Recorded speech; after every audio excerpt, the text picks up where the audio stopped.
It's time! What's kicking, everybody? We are back for another episode of Pickin Fights. I'm Keith, joined as always by my amigo Tom. Tom, how are you today, bro? Doing well. Great fights yesterday. Last week, you may remember that we opened in this kind of cinematic view, and I said, I think I like it. I got to do something about it. Well, I did something about it. Got us a new computer. Hopefully, you can see me, maybe hear me a little bit better, but change up the screens a little bit. Keith, what do you think? I love it. You're coming through crystal clear, and I'm really looking forward for the people to see what you've done with some of the logos and transitions coming up soon later on in this episode. We constantly evolve week by week, and the picks get better, as does the show. And, kudos to you, Tom. You're doing a great job with all that. Appreciate it. But speaking about the picks, last night didn't go the way that either of us were thinking about it, but I don't think either of us are upset about it. Or no, you did. You picked Stephen Thompson, didn't you? Yes, I had myself a nice little night personally. I had Clay Guida as plus money prelim lock. He was plus 140 going into that fight. That paid out well. He just went out there and did his thing.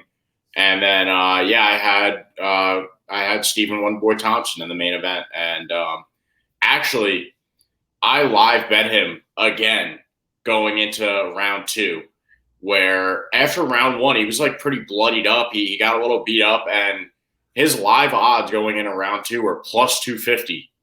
As opposed to it was even when we spoke about it last Sunday. Then going into the fight, it closed at about like plus 140 for Wonder Boy. And then I snagged him again. I was just so like, you know what, he's going to do it. Because he had flashes where he looked really good in round one. Kevin Holland was getting his shots in. But at plus 250, I was like, you know what? I still believe in Wonder Boy. And I had to take him at plus 250. So that was like a big payout for me last night. And, thank you, Wonder Boy, for going out there doing your thing. Kevin Holland's camp is coming out there saying that he broke his hand throwing a cross early in that fight in round one. I'm personally in the camp that believes that it was from one of those crazy spinning wheel kicks that, Wonder Boy was throwing last night. And he got caught on the hand, trying to block one of those because Holland was blocking a lot of those shots. I think that's actually where he broke his hand. What do you think? Do you think it was the cross that he threw, or do you think it was a block? I mean, I don't know if it really matters. And you could tell. I don't think, when Kevin Holland said at one point, I think he said he broke it in like the first or the second. I don't really buy that. I think it was broken right around the end or the middle of the third. You could see him go back, whisper something to his corner, and they said, all right, we're going to take him down, even if what you say is true, which I think they were just trying to be a little bit cheeky to the fact that they didn't want anyone on the broadcast to potentially know that his right hand was messed up. So I believe him that his right hand was absolutely broken. And you could see that affected the way he fought in the fourth round. He was sitting back. His right hand wasn't moving. He had it at his side. He was trying to sometimes swat with the left, but he was operating without a main part of his game. So, I don't mind throwing the towel in there, seeing the way he was, seeing the way that Stephen Thompson was picking up speed and momentum and, was now able to open up his game after first initially landing some of the head kicks on the hand. And maybe that's what, started to mess with it to begin with, and then maybe it was finally throwing a shot, or it's probably more likely not one or the other. It's probably a combination of all of the different things. Sure. What I can tell you is that I would almost guarantee that it happened sometime in the third round, but you can see a noticeable difference in Kevin Holland and the way he's fighting. But kudos to Stephen Thompson at, 39 years old, almost 40 years old, going out there and still being the faster guy. And Kevin Holland commented on it. I think it was entering the third, saying wow, slow down. And it was, still joking around. So I think the hand was fine at that point, but also he was noticing that wow, all right, he's faster than me. And this is now going to be a 5-rounder. I don't know. Kevin Holland, I don't think has fought 5 rounds at 170. I'm not even sure if he fought. Well, no, he fought 5 rounds at 85, the two decisions, but hasn't gone 5 rounds at 170. Who knows what the weight cut, is like and how he feels about that. But either way, great performance by Stephen Wonderboy Thompson. I wonder how much he has left in the tank. And I really liked his post-game speech saying listen, I'm here and I want to be in it for the long haul. If you want to put me up against grapplers, I'll fight whoever. But if you want to have fun fights like you just saw, put me against a striker and someone who's going to allow me to go out and have a good time. And he gave all the credit to Kevin Holland about, his part in playing in that great fight. Yeah, definitely an advantageous fight for Stephen Thompson, especially, and this is something that's gotten a little bit of criticism online. Kevin Holland letting Stephen Thompson get back up in moments when he clearly could have grappled, and just laid on top of Stephen Thompson, but that's not Kevin Holland's game. Maybe next time around he'll use those spots, and maintain position right there. But weird feelings about that, right? Thank you to Kevin Holland. You gave the fans a great fight. Kept it standing, kept it entertaining, even when he didn't have to. But then on the flip side, another weird thing that I didn't really like about Kevin Holland was he got caught with 2 really great liver kicks out of the southpaw stance from Stephen Thompson. Came out of nowhere, snuck him right in after throwing a couple of head kicks. And you could see that those really damaged Kevin Holland. Then they were up against the fence. They clinched for a little bit. And Kevin Holland, it looked like the fight was over. It looked like Dan Miragliotta stopped it. I got out of my chair. I was jumping like a madman. And then it turned out that it was because of an alleged low blow. So, that was a bit strange. It's all right, Kevin Holland, you clearly just got pieced up to the body. More body shots landed. The low blow didn't really, I don't know. I'll have to go back and watch that moment in particular. But it was more on the waistline. It could have grazed his cup for sure, and landed ultimately on the waistline. But it could have caught him. It was definitely borderline for sure. Hard to say. Yeah. I don't know. I mean, if you get hit in the nuts, you get hit in the nuts. Take your time, dude. Every guy knows that that's excruciatingly painful. But I think that was definitely a moment where Kevin Holland needed a rest, and because he got pieced up to the body, and I think the third or the fourth over there.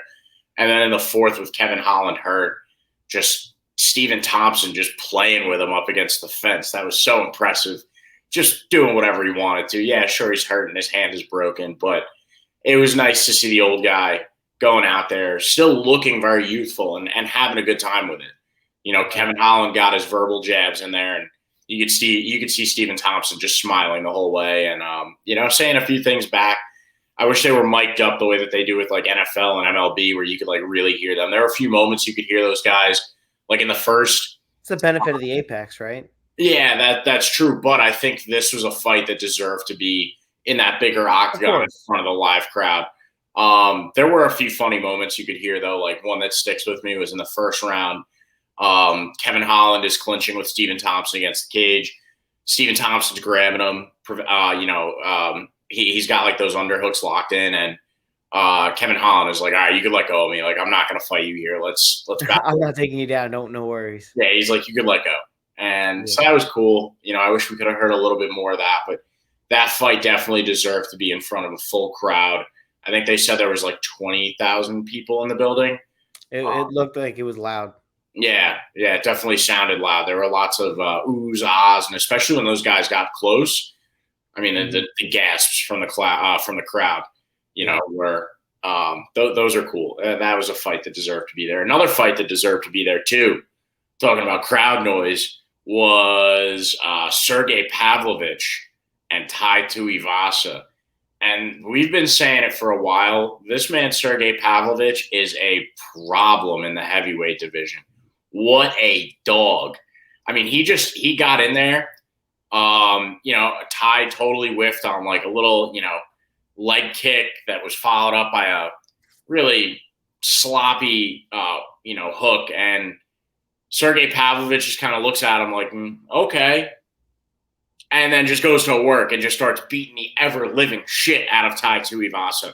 That was bananas. And then Michael Chiesa was talking about it on the post-show, and I totally agree with this take, that this is the new evolution of heavyweight, and we're kind of seeing guys like Tai Tuivasa get phased out before our very eyes, right? You really can't be just that big-bellied guy that throws wildly. You have to be a guy that looks like he could play professional football or, be in the WWE or maybe even be a bodybuilder. We're starting to really see the emergence of a lot of, 6'2", 6'3" plus guys, ripped, six packs, shredded muscle and lean, but weighing in at like those 230s, 240s. So Sergey Pavlovich is going to be an absolute problem, and it sucks to see a guy that you like in Tai Tuivasa go down, but this is the game. What do you think of that fight? Well, I think to your point about heavyweights in the new age is like, that build of person, 6'2", 6'3", 6'4", jack, 240, 250. That has always been desirable for athletics. So those guys are going to go where the money is. But, maybe being 5'5", 5'6", and 125 and 135, 155 pounds, there wasn't previously a spot for you. So now this opened up, an avenue where you would want to do it. And they're going to get the better athletes first. And then those athletes that are always, considered athletic and prime athletic talent that could be in the NFL, or they could be, I guess lesser extent the NHL, but the NBA, you name it, those guys, they're always going to be whatever. So they're coming over now. And, like you said, I don't know, or I think, like you were saying, they come over and they're probably going to beat a guy like Tai Tuivasa, who's just, swinging wildly and relying on his chin. But to Tai's defense, coming in within 3 months of getting previously knocked out against Cyril Gane and being in a war there, I think it's too quick a turnaround for a guy who's going to rely on his chin as a main weapon of defense. A lot of guys will, get out of the way of punches. Tai Tuivasa will take one on the chin and then throw one back. And against a guy like Sergey Pavlovich, who doesn't have chin issues, been laid off a little bit longer, a little bit healthier in that regard, and then throws absolute bombs, and is that athletic build. It's a bad recipe, and we've been screaming it from the rooftops, as soon as that fight got announced. But, we're talking about good performances, and I don't want to talk about it too much because this is a UFC 282 video, not a UFC Orlando video, but absolutely worth talking about that amazing card last night. Eric Anders went out there, powerful performance, accurate, strong, landing on Kyle Dawkins, giving Kyle Dawkins really no area to go. And then you have Roman Dolidze, who finished on the ground Jack Hermanson in what was almost a submission maneuver with the calf slicer while, beating him up from back mount. Absolute phenomenal performance, and what it looked like he was, in his area that you would think that he would dominate more than the stand-up control. He was losing to Jack Hermanson, so he was able to pull that one out. Amazing performance by him. And RDA also just absolutely, for some people, I was kind of thinking, I picked RDA, but as we were leading up to the fight, I was starting to get this creeping suspicion that Brian Barberena, he's been a legend killer. It's up at 170. RDA hasn't fought at 170 traditionally. That, hey, maybe something crazy is going to happen. Maybe people are underestimating Barberena. Rafael Dos Anjos was like minus 400, minus 500. So I'm like, hey, this is prime, makings for an upset here. And RDA went out there, left little to the imagination, went out and absolutely dominated Brian Barberena. So what an amazing card last night. Yeah, that was so sick. I was really happy with that one. Lots of high points, lots of really great moments from last night. Hopefully we get some this weekend, and I don't see why not, because this card is absolutely stacked. Before we jump into it, just want to ask the people at home to please like, comment, and subscribe. If you're here watching us live, also jump into the chat with us. We'll definitely respond. We like talking to you guys. Give us a follow over on Twitter and Instagram @_Pickin That's where you get updates as to when we're going live. Maybe if we give a live update as to who we're taking in a fight, if we switch a pick, that's where we'll post it up. Also, you can get the rest of our content there too, like from Pickin Winners. We've got Pickin 6 going live every week right now with their football picks. Those guys have been on an absolute heater. Connor and Tyler, they've been killing it over there. And, if you can't watch us on YouTube, feel free to listen to us on Spotify. You can do it on your morning walk when you're going to get your cup of coffee, or, when you're driving to work in the car. No better time to get your picks for UFC 282. All right. With all that